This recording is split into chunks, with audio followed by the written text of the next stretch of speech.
ಗೊತ್ತಿದೆ ಡಿಜಿಟಲ್ ವಂಚನೆ ಎಷ್ಟು ನಡೀತಾ ಇದೆ ಅಂದರೆ ಆನ್ಲೈನ್ ವಂಚನೆಗಳು, ಡಿಜಿಟಲ್ ದಾಖಲೆ, ಸೈಬರ್ ವಂಚನೆ ಪ್ರಕರಣಗಳಲ್ಲಿ ಕರ್ನಾಟಕ ನಂಬರ್ 2. ಆನ್ಲೈನಲ್ಲಿ ಬರ್ತಾ ಇರುತ್ತೆ, ಯೂಟ್ಯೂಬಲ್ಲಿ ಬರ್ತಾ ಇರುತ್ತೆ.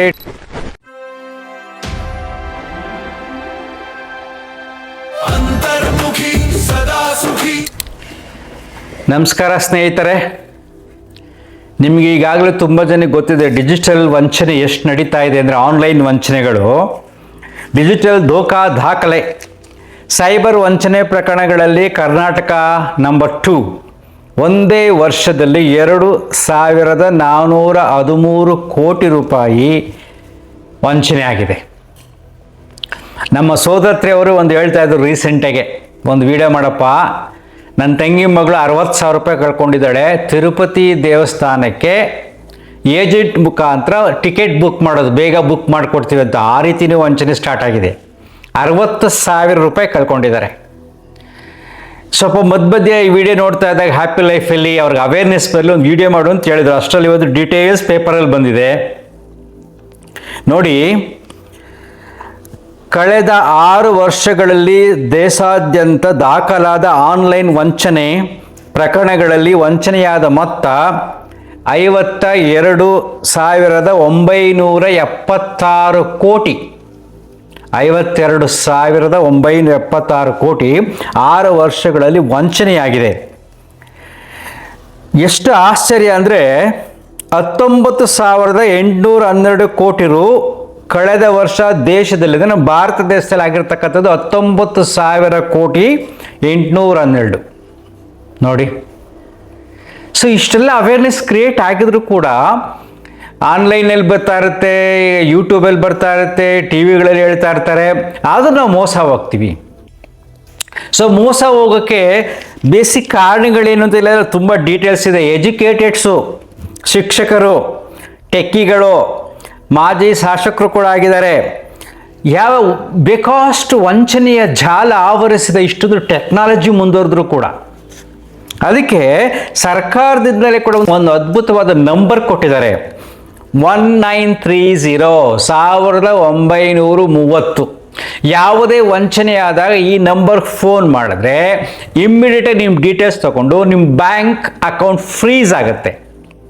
ಅಂದರೆ ಅದು ಇನ್ಯಾವುದು ದುಡ್ಡು ಹೋಗೋದಿಲ್ಲ, ಆ ದುಡ್ಡು ಎಲ್ಲೂ ಹೋಗಿರುತ್ತೋ ಆ ಅಕೌಂಟು ಕೂಡ ಫ್ರೀಸ್ ಆಗುತ್ತೆ. ಯಾಕೋ ಇಮ್ಮಿಡಿಯೇಟಾಗಿ ನೀವು ಫೋನ್ ಮಾಡಬೇಕು. 1930 ಮ್ಯಾಜಿಕ್ ನಂಬರ್. ಆಮೇಲೆ ಏನೇನು ಮಾಡಬೇಕು ಪ್ರೊಸೀಜರ್ ಎಲ್ಲ ಹೇಳ್ತಾ ಹೋಗ್ತಾರೆ. ಎಲ್ಲಿ ಸ್ಟೇಷನ್ಗೆ ಹೋಗಬೇಕು, ಎಷ್ಟು ಕೇಸ್ ಫೈಲ್ ಮಾಡಬೇಕು, ಆನ್ಲೈನಲ್ಲಿ FIR ಹೇಗೆ ಮಾಡಬೇಕು, ಎಲ್ಲವನ್ನು ಹೇಳ್ತಾ ಹೋಗ್ತಾರೆ. ಇಷ್ಟೊಂದು ನೆನಪಿಟ್ಕೊಳ್ಳೋಕ್ಕಾಗಲ್ವ ನಿಮ್ಮಲ್ಲಿ? ಸೊ ನಾವು ಹೇಗೆ ಆನ್ಲೈನಲ್ಲಿ ಮೋಸ ಹೋಗ್ತೀವಿ ಅಂದರೆ, ಸರಳವಾಗಿ ಯೋಚನೆ ಮಾಡಿಕೊಡ್ರಪ್ಪ. ಯಾರೂ ಕೂಡ 1,000 ರೂಪಾಯಿ ಹಾಕಿ ನಿಮ್ಗೆ 5,000 ಲಾಭ ಬರುತ್ತೆ ಅಂತ ಹೇಳಿದ್ರೆ ನೀವು ಹೆಂಗೆ ನಂಬ್ತೀರಿ?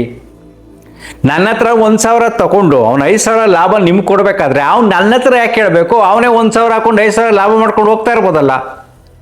ಅವನ ಹತ್ರ ಬೇಸಿಕ್ 1,000 ಇರಲ್ವಾ, 10,000 ಇರಲ್ವಾ? 10,000 ಹಾಕಿದ್ರೆ ನಿಮಗೆ ಒಂದು ತಿಂಗಳಿಗೆ 20,000 ಕೊಡ್ತೀನಿ ಅಂದ್ರೆ ನೀವು ನಂಬ್ಬಿಡ್ತೀರಾ? ಅದು ಹೆಂಗೆ ಸಾಧ್ಯ? ಹಂಗೆ ಕೊಡೋಣ, ಅವನೇ ಮಾಡ್ಕೊಂಡು ಹೋಗ್ಬೋದಲ್ಲ. ಹೀಗೆ ನೀವು ಯೋಚನೆ ಮಾಡಲ್ಲ. ದುರಾಸೆಗೆ, ವಂಚನೆಗೆ ಹೋಗ್ತೀವಿ ನಾವು. ಏನೋ ಇಷ್ಟು ಬಡ್ಡಿ ಕೊಡ್ತೀವಿ, ಏನೇನೋ ಮಾಡ್ತೀವಿ. ಅದು ದೊಡ್ಡ ದೊಡ್ಡ ಸ್ಕ್ಯಾಮ್ಗಳು ನೀವೆಲ್ಲ ನೋಡಿದರೆ ಎಷ್ಟೊಂದು ಟಿ ವಿನಲ್ಲಿ ಬರ್ತಾ ಇರುತ್ತೆ ಅಂತ. ಸೊ ದುರಾಸೆಗೆ ಬಲೆ ಬಿದ್ದು ನಾವು ವಂಚನೆಯ ಜಾಲಕ್ಕೆ ಬಿದ್ದೋಗ್ಬಿಡ್ತೀವಿ ನಾವು. ಸೊ ಮೊದಲು ಸರಳವಾಗಿ ನೆನಪಿಟ್ಕೊಳ್ಳಿ, ಯಾವುದೇ ಹಣ ದಿಢೀರಂತ ಬರಲ್ಲ. ದಿಢೀರಂತ ಬಂದರೆ ಅದು ಮೋಸ. ಅರ್ಥ ಆಗ್ತಿದೆಯಾ? ಇಷ್ಟು ಸಿಂಪಲಾಗಿ ಅರ್ಥ ಮಾಡ್ಕೊಳಕ್ಕಾಗಲ್ವ ಜೀವನದಲ್ಲಿ? ನೆಕ್ಸ್ಟು, ಯಾರೋ ಮಾಡ್ತಾರೆ, ಏನೋ ಒಂದು ಸುಳ್ಳು ಹೇಳ್ತಾರೆ, ನೀವು ಅಲ್ಲಿಗೆ ಟ್ರಿಪ್ ಹೋಗ್ಬೋದು, ಇಲ್ಲಿಗೆ ಟ್ರಿಪ್ ಹೋಗ್ಬೋದು, ನೀವು ಲಕ್ಕಿ ಡ್ರಾನಲ್ಲಿ ಬಂದ್ಬಿಟ್ಟಿದೆ ನಿಮಗೆ, ಇಲ್ಲಿ ಬನ್ನಿ ಅಲ್ಲಿ ಬನ್ನಿ ಅಂತ ಹೇಳ್ತಾರೆ. ವ್ಯಾಪಾರಕ್ಕೋಸ್ಕರ ಏನು ಮಾಡ್ತಾರೆ, ನಿಮ್ಮನ್ನ ಕರೀತಾರೆ, ಒಂದು 50 ರೂಪಾಯಿ ಗಿಫ್ಟೋ ಯಾವುದೋ 200 ರೂಪಾಯಿ ಕೊಡ್ತಾರೆ. ಅಲ್ಲಿ ಏನೆಲ್ಲ ತಲೆಗೆ ತುಂಬಿ ಪುನಃ ಅಲ್ಲಿ ಬಿಸ್ನೆಸ್ ಮಾಡೋಕ್ಕೆ ಸ್ಟಾರ್ಟ್ ಮಾಡ್ತಾರೆ. ಸೊ ಫ್ರೀಯಾಗೆ ಯಾರು ಕೂಡ ಗಿಫ್ಟನ್ನು ಕೊಡುವುದಿಲ್ಲ. ಇದನ್ನು ನೀವು ನೆನ್ಪಿಟ್ಕೊಳ್ಳಿ. ನೆಕ್ಸ್ಟ್ ಕಮ್ಸ್ ಡಿಜಿಟಲ್ ಅರೆಸ್ಟ್ ಅಂತ ಕೇಳಿರ್ತೀವಿ. ಪಾಪ ಕೆಲವರಿಗೆ ಬಡವರಿಗೆಲ್ಲ ಅರ್ಥ ಆಗೋದಿಲ್ಲ. ಏನು ಮಾಡ್ತಾರೆ, ನಿಮಗೆ ಫೋನ್ ಮಾಡಿಬಿಟ್ಟು ನಿಮ್ಮನ್ನೀಗ ಅರೆಸ್ಟ್ ಮಾಡಿದ್ದೀವಿ, ಪೊಲೀಸ್ ಸ್ಟೇಷನ್ಗೆ ಎಳ್ಕೊಂಡು ಹೋಗೋಕ್ಕೆ ನಿಮ್ಮ ಮನೆಗೆ ಬರ್ತೀವಿ ಅಂತ ವಿಡಿಯೋ ಕಾಲ್ ಮಾಡ್ತಾರೆ. ಯಾಕೆ ವಿಡಿಯೋ ಕಾಲ್ ಮಾಡೋದಪ್ಪ ಅಂದರೆ, ಅವರು ಪೊಲೀಸ್ ವೇಷ ಹಾಕ್ಕೊಂಡು ನಾನು ಪೊಲೀಸ್ ಇನ್ಸ್ಪೆಕ್ಟರ್ ಅಥವಾ ನಾನು ಈ ಥರ ಉನ್ನತ ಅಧಿಕಾರಿ ಅಂತ ವಿಡಿಯೋ ಕಾಲ್ ಮಾಡ್ತಾರೆ. ಇದನ್ನ ನೆನ್ಪಿಟ್ಕೊಳ್ಳಿ. ಸೊ ಅದು ಮಾಡಿದ್ರೆ ಫೇಕು. ಯಾಕೆಂದರೆ ಯಾವುದೇ ಪೊಲೀಸ್ ಸ್ಟೇಷನ್ನಿಂದ ವಿಡಿಯೋ ಕಾಲ್ ಮಾಡುವುದಿಲ್ಲ. ಮತ್ತು ಪೊಲೀಸ್ ಸ್ಟೇಷನ್ ಸಣ್ಣ ಪುಟ್ಟ ಜಗಳಗಳಾದರೆ ಪೊಲೀಸ್ ಸ್ಟೇಷನ್ ಫೋನ್ ಮಾಡಿ ಸ್ಟೇಷನ್ ಕರೀತಾರೆ ಅಷ್ಟೇ. ಅದ್ರಿಗೂ ಕೂಡ ತುಂಬ ಹೈ ಲೆವೆಲ್ ಕ್ರಿಮಿನಲ್ ಕೇಸ್ಗಳಾದರೆ ಅವ್ರ ಹತ್ರ ಇನ್ಫಾರ್ಮೇಷನ್ ಇದ್ದರೆ ಆಗ ಡೈರೆಕ್ಟಾಗಿ ಮನೆಗೆ ಬಂದು ಅರೆಸ್ಟ್ ಮಾಡ್ತಾರೆ. ಈ ಡ್ರಗ್ ಕೇಸ್ಗಳಿರ್ತವೆ, ಕೊಲೆ ಮಾಡಿರೋ ಕೇಸ್ಗಳಿರ್ತವೆ, ಈ ಥರ ತುಂಬ ಕ್ರಿಮಿನಲ್ ಕೇಸ್ ಇದ್ದರೆ ಮನೆಗೆ ಬರ್ತಾರೆ, ಅರೆಸ್ಟ್ ಮಾಡ್ಕೊಂಡು ಹೋಗ್ತಾರೆ. ಸಣ್ಣ ಪುಟ್ಟ ಕೇಸ್ಗೆ ಸುಮ್ಗೆ ಪೊಲೀಸ್ನವರು ಪೊಲೀಸ್ ಸ್ಟೇಷನ್ಗೆ ಕರೆಯಲ್ಲ, ಕರೆಯುವ ಅಧಿಕಾರವೂ ಇಲ್ಲ. ಕರೆಯಬೇಕಾದರೆ ಅವರು ನಿಮಗೆ ನೋಟಿಸ್ ಕೊಡುತ್ತಾರೆ. ಯಾರು ಫೋನ್ ಮಾಡಿ ಕೇಳಿ, ನಾವು ಆಯಿತು ಸರ್ ನಾವು ಬರ್ತೀವಿ ಸ್ಟೇಷನ್ಗೆ, ನೋಟಿಸ್ ಕಳಿಸ್ಕೊಡಿ ಅಂತ ಹೇಳಿ. ಅಥವಾ ನಿಮ್ಗೆ ಚೆನ್ನಾಗಿ ಗೊತ್ತಿದ್ರೆ ಯಾವ ಸ್ಟೇಷನ್ ಇನ್ಸ್ಪೆಕ್ಟ್ರು ಅವರಿದ್ದರೆ ಹೋಗಿ ಬನ್ನಿ, ಸಮಸ್ಯೆ ಏನಿಲ್ಲ. ಸಣ್ಣ ಪುಟ್ಟ ಕೇಸ್ಗಳಿಗೆ, ಈ ಸಣ್ಣ ಪುಟ್ಟ ಜಗಳಿಗಳಿಗೆ, ಕಿತಾಪತಿಗಳಿಗೆ ಸ್ಟೇಷನಲ್ಲೇ ಬೇಲ್ ಕೊಡ್ತಾರೆ. ಸ್ವಲ್ಪ ಸ್ಟ್ರಾಂಗ್ ಕೇಸ್ ಆದರೆ ಲಾಯರ್ ಕರ್ಕೊಂಡು ಹೋಗಬೇಕು, ಅದೆಲ್ಲ ಪ್ರೊಸೀಜರ್ಸ್ ಇರುತ್ತೆ. ಸೊ ಇಲ್ಲಿ ನಾನು ಹ್ಯಾಪಿ ಲೈಫ್ ಯೂಟ್ಯೂಬ್ ಚಾನಲ್ ಮಕ್ಕಳು ನಿಮ್ಗೇನಪ್ಪ ಹೇಳೋದು ಅಂದರೆ, ನಾವು ಬೇಕಾದಷ್ಟು ನಾನು ನೋಡ್ತಾ ಇರ್ತೀವಿ, ಕೌನ್ಸಿಲಿಂಗ್ ಎಲ್ಲ ಬರ್ತಾ ಇರ್ತಾರೆ, ತುಂಬ ಜನ ಹೆದರ್ಕೊಂತಾರೆ. ಯಾಕೆ ಹೆದರಿಕೆ ಬರುತ್ತೆ ಅಂದರೆ, ಪೊಲೀಸ್ನವ್ರಿಗೆ ಏನು ಟಾರ್ಚರ್ ಮಾಡ್ತಾರೆ, ಏನು ಮಾಡ್ತಾರೆ, ಹಾಗೆ ಮಾಡ್ತಾರೆ, ಹೀಗೆ ಮಾಡ್ತಾರೆ ಅಂದರೆ ಟಿ ವಿಗಳಲ್ಲಿ ಮಾಧ್ಯಮಗಳಲ್ಲಿ ನೋಡಿ ನಮಗೇನೋ ಮೋಸ ಮಾಡಿಬಿಡ್ತಾರೆ ಅಂದ್ಕೊಂಡ್ಬಿಟ್ಟಿರ್ತಾರೆ. ಅಷ್ಟು ಸುಲಭವಾಗಿ ಪೊಲೀಸ್ ವ್ಯವಸ್ಥೆಯಲ್ಲಿ ಹಾಗೆಲ್ಲ ಮಾಡೋಕ್ಕಾಗಲ್ಲ, ಅನ್ಲೆಸ್ ಎವಿಡೆನ್ಸ್ ಇಲ್ಲದೆ. ಅರ್ಥ ಆಗ್ತಿದೆಯಾ? ಇನ್ನೊಂದು ಮುಖ್ಯವಾಗಿ ನೆನ್ಪಿಟ್ಕೊಳ್ಳಿ, ಎಲ್ಲ ಪೊಲೀಸ್ನವರು ಸಿನಿಮಾದಲ್ಲಿ ತೋರಿಸ್ದಂಗೆ ಕರಪ್ಷನ್ ಅಲ್ಲ. ಕೆಲವು ಕಡೆ ಇದ್ರೂ ಇರ್ಬೋದು. ಆದರೆ ಒಂದು ಮುಖ್ಯವಾದ ಪಾಯಿಂಟ್ ಏನಪ್ಪ ಅಂದರೆ, ನಿಮ್ಗೆ ಯಾವಾಗ ಮನಸ್ಸಲ್ಲಿ ಭಯ ಬಂತೋ ಆಗ ಸರಳವಾಗಿ ಜಾಸ್ತಿ ಖರ್ಚಾಗಲ್ಲ, ಲಾಯರ್ ಕರ್ಕೊಂಡು ಹೋಗಿ. It's very simple. ನಿಮಗೆ ಬುದ್ಧಿವಂತಿಕೆ ಇದ್ದು ನೀವೇ ಹ್ಯಾಂಡಲ್ ಮಾಡ್ತೀನಿ ಅಂದರೆ ಕಂಫರ್ಟಬಲ್ ಮಾತಾಡಿ ಏನು ಮಾಡಬೇಕೋ ಮಾಡಿ. ಆಗಲಿಲ್ಲ ಅಂದರೆ ಲಾಯರ್ ಕರ್ಕೊಂಡು ಹೋಗಿ. ಸೊ ಮಾತಾಡಿ. ಸೊ ಸಡನ್ನಾಗಿ ಯಾರು ನಿಮ್ಮನ್ನ ಸುಲಭವಾಗಿ ಎವಿಡೆನ್ಸ್ಗಳಿಲ್ಲದೆ ನಿಮ್ಮ ತಳ್ಬಿಡೋಕ್ಕಾಗೋದಿಲ್ಲ. ಇದು ನೆನ್ಪಿಟ್ಕೊಳ್ಳಿ. ನೆಕ್ಸ್ಟು ಇದು ತುಂಬ ಮುಖ್ಯವಾದದ್ದು. ಮತ್ತು ನಿಮ್ಮ ಹೆಸರು ಹೇಳ್ಕೊಂಡು, ಫೋನ್ ಹೇಳ್ಕೊಂಡು, ಯಾರೋ ನೆಂಟರು ನಾವು ಹಾಗೆ ಹೀಗೆ ನಾನು ಕಷ್ಟದಲ್ಲಿದ್ದೀನಿ, ಅರ್ಜೆಂಟ್ಗೆ 5,000 ಹಾಕು, 10,000 ಹಾಕು ಅಂತ ಫೇಸ್ಬುಕ್ಕಲ್ಲೆಲ್ಲ ತುಂಬ ಮೊದಲೆಲ್ಲ ಬರ್ತಾಯಿತ್ತು. ನನ್ನ ಹೆಸರು ಹೇಳ್ಕೊಂಡು ಕೂಡ ತುಂಬ ಜನ ಕೇಳಿದರು. ಆ ರೀತಿ ಯಾವುದಾದ್ರು ಫೋನ್ ನಿಮಗೆ ಬಂದರೆ, ನಿಮ್ಗೆ ಯಾರು ಹೆಸರು ಹೇಳ್ಕೊಂಡು ಅವ್ರು ಫೋನ್ ಮಾಡಿದಾರೋ ಅವ್ರ ನಂಬರ್ ನಿಮ್ಮ ಹತ್ರ ಇರುತ್ತೆ. ಆ ನಂಬರ್ಗೆ ನಿಮ್ಮ ಫೋನಿಂದ ಅವ್ರು ಡಯಲ್ ಮಾಡಿ ಚೆಕ್ ಮಾಡ್ಕೊಳ್ಳಿ, ಮಾತಾಡ್ಕೊಳ್ಳಿ.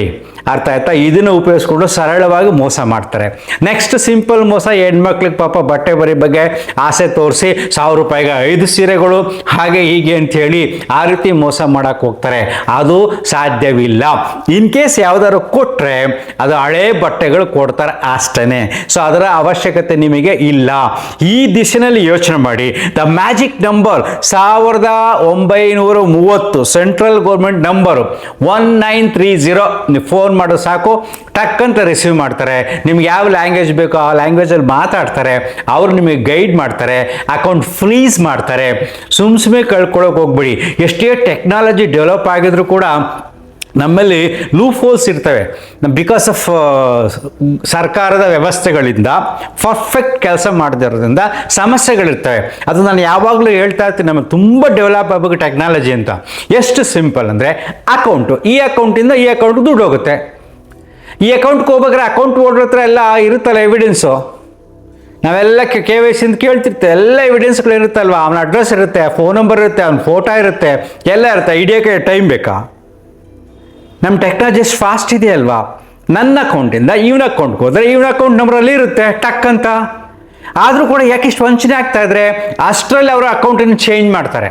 ನೋಡಿ ಇನ್ನು ಎಷ್ಟು ವ್ಯವಸ್ಥೆ ದುರ್ಬಲವಾಗಿದೆ ಅಂತ. ಎಷ್ಟೊಂದು ಟೆಕ್ನಾಲಜಿ ಅಂತ ನಾವು ಏನು ಅಂತೀವೋ, ಆದರೂ ಕೂಡ ಈ ರೀತಿ ಟೆಕ್ನಾಲಜಿ ಇನ್ನೂ ಡೆವಲಪ್ ಆಗಬೇಕು. ಸಿಂಪಲ್, ಅವನು ಎಲ್ಲೇ ಇದ್ರೂ ಗೊತ್ತಾಗ್ಬಿಡೋದು. ಅವ್ನ ಫೋಟೋ ಇರುತ್ತೆ, ಅವನ ಅಡ್ರೆಸ್ ಇರುತ್ತೆ, ಅವನು ಯಾವ ಅಕೌಂಟು ಟಕ್ ಅಂತ ಹಿಡ್ದಾಕ್ಬೋದಪ್ಪ. ಅಕೌಂಟ್ ತಾನೇ ದುಡ್ಡು ಹೋಗೋದು. ಕ್ಯಾಶ್ ತೊಗೊಂಡೋಗಿ ನಾವು ಡೆಲ್ಲಿಗೆ ತೊಗೊಂಡೋಗಿ ಕೊಡ್ತೀವ, ಬಾಂಬೆ ಕೊಡ್ತೀವ? ನೋಡಿ ಈ ದಿಶೆಯಲ್ಲಿ ಯೋಚನೆ ಮಾಡಿದಾಗ ನಾವು ಇನ್ನೂ ತುಂಬ ಬೆಳೆಯಬೇಕಾಗಿದೆ. ಟೆಕ್ನಾಲಜಿ ಇನ್ನೂ ತುಂಬ ಬೆಳಿಬೇಕಾಗಿದೆ. ನಾವು ಈ ವಂಚನೆಯ ಜಾಲದಿಂದ ಹೊರಬರಲು awareness is very very important. ನಿಮ್ಗೆ ಯಾವುದೇ ಡೌಟ್ ಬಂದಾಗ ಪೊಲೀಸ್ ರಿಲೇಟೆಡ್ ಕೇಸ್ ಬಂದಾಗ ಲಾಯರ್ನೂ ನೆನ್ಪಿಟ್ಕೊಳ್ಳಿ.